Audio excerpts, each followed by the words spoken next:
Eliana, bonjour. Bonjour Daniel. Alors, de quoi allons-nous parler ce matin ? Eh bien, nous sommes le 20 août et c'est à cette date en 1917, donc il y a 102 ans, qu'est né Menachem Savidor.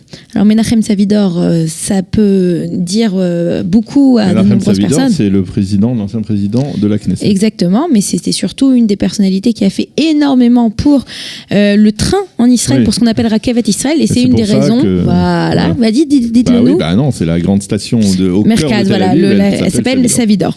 Alors, je vais vous raconter son histoire aujourd'hui. Il faut dire qu'il est né en Russie. Son nom, c'était Khodorovsky. Il va le changer en arrivant en hébreu. Il est né en 1922, et donc il est né en 17, comme je vous l'ai dit, à l'âge de 5 ans.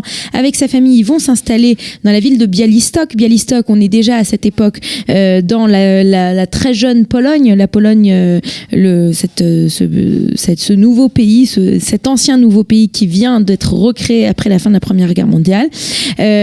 Son père, qui est un professeur, va partir aux États-Unis pour devenir un professeur à l'université de Pennsylvanie.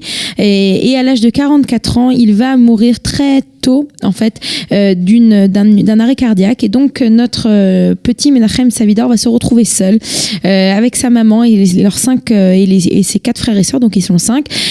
Quelques mois après le décès de son père, c'est son frère qui va tomber par la fenêtre et qui va mourir. Donc, c'est une famille où il y a eu beaucoup de malheurs, malheureusement. Lui, Menachem Savidor, Khodorovsky, comme je vous l'ai dit, il va grandir, il va aller à l'université de Vilna.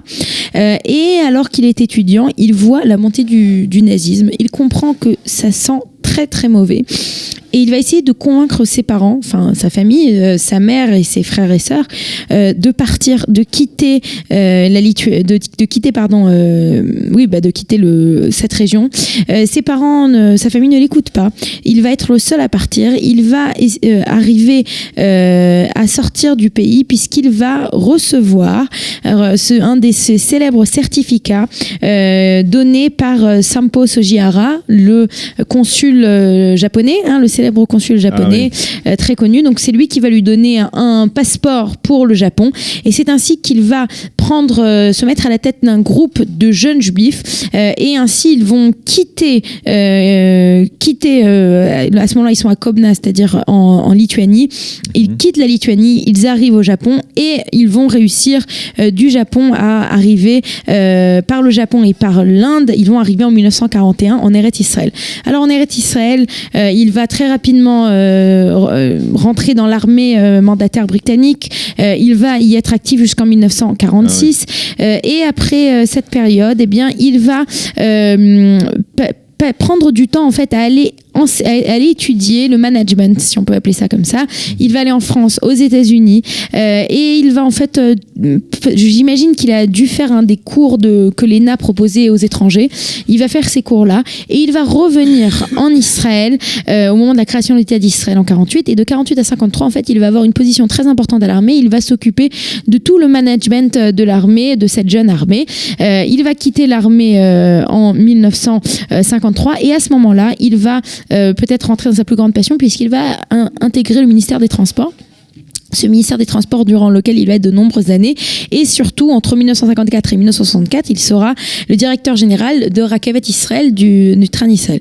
D'ailleurs, il quittera la Rakevet Israël non pas parce qu'il le voulait, mais parce qu'en 63, 6 mois avant la fin au moment de son départ, il y a eu un terrible accident très connu, qui c'est l'accident de Bet Yehoshua. Il est connu, ce sont 2 trains qui se sont rentrés dedans.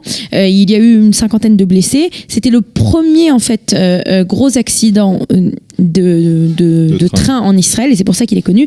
Et donc, comme cet accident a eu lieu, on lui a demandé bien de quitter son poste. À ce moment-là, il va se tourner vers la politique. Il va essayer de devenir le maire de Tel Aviv. Il va rater, et à ce moment-là, il va rentrer en politique à la Knesset. C'est ainsi qu'il va être élu. Il sera à la Knesset entre 1977 et 1984, avec une période quand même importante de 3 ans, entre 1980 et 1984, où il sera le président de l'Assemblée de la 8e Knesset. Il sera donc connu pour pour avoir été le président de l'Assemblée. Il faisait partie du Likoud. Après, il va quitter la Knesset et il va décéder un peu plus tard, en 1988, donc seulement une dizaine d'années après avoir quitté la Knesset. Pendant ces 10 ans, durant lesquels il va faire il va être dans de nombreux directoriums de différentes associations israéliennes. Voilà. Vous aimez l'histoire juive ? Retrouvez Liana Gurfinkel dans Un jour notre histoire sur Studio Kalita, c'est tous les matins, pour découvrir ensemble les événements et les personnages qui ont fait notre histoire.